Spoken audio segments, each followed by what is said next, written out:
Well, just days after Benazir Bhutto returned to Pakistan in October, we sat down with the former prime minister in Karachi. A suicide bomber had just shattered the celebration of her arrival, and so we asked her about her homecoming and whether it was worth the risk. If you had not returned, these women would have their husbands. They would have their children.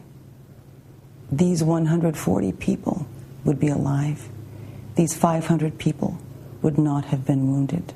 Do you regret coming back now, seeing what has happened? I don't. You knew it was going to happen. I knew an attempt would be made. So you knew that people would be at risk. I knew people would be at risk. So was it worth that risk, given what has happened? And the people who came knew that there would be a risk.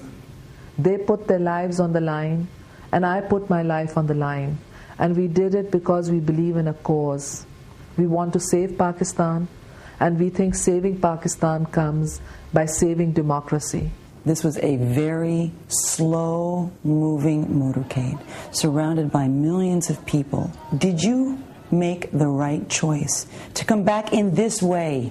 And I find this question very uncomfortable. Of course you do. It's a painful question. Let me tell you why. It means that terrorists can dictate the agenda.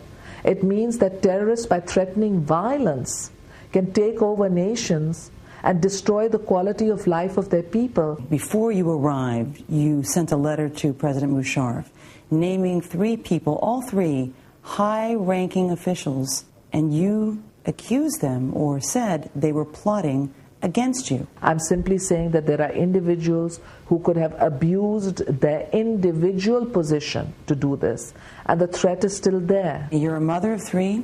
You could be living in London. Fine, you've already been prime minister. You don't have to do this. The torture of your husband, the death of your father, lost 2 brothers, you've been in solitary confinement, thrown in jail. After all of that, you've given enough. Why? People don't understand why. Look into the eyes of the people who came to receive me at the airport.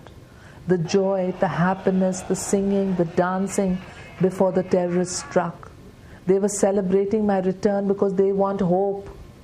If I didn't come back, the 160 million people of Pakistan wouldn't have hope of a future free from terrorism, a future where there would be democracy. The militants want an Islamist takeover of Pakistan. They have to be stopped. I have a choice to keep silent and to allow the extremists to do what they are doing, or I have a choice to stand up and say this is wrong and I'm going to try and save my country. And I've taken the second choice. And that was our interview with Benazir Bhutto in October, just days after she returned from exile to Pakistan.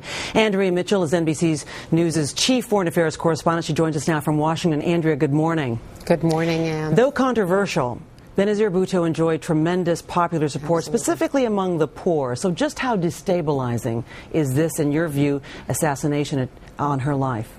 Well, I can't imagine a more destabilizing situation, Ann. As you know, there are other opposition leaders, Nawaz Sharif, who returned from exile in Saudi Arabia, but none have the call upon the people, the vast population of Pakistan, that Benazir Bhutto does. And that is exactly why she was resisting pressure and warnings against campaigning, why she felt that she could not campaign actively without getting out among the people. That's why she returned so dramatically.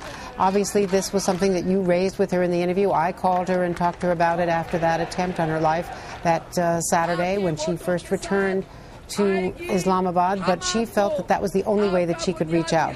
She was the best hope the U.S. felt, as flawed as she was and as much criticized as she was, the best hope for restoring some type of democracy in a form of coalition government with Musharraf initially.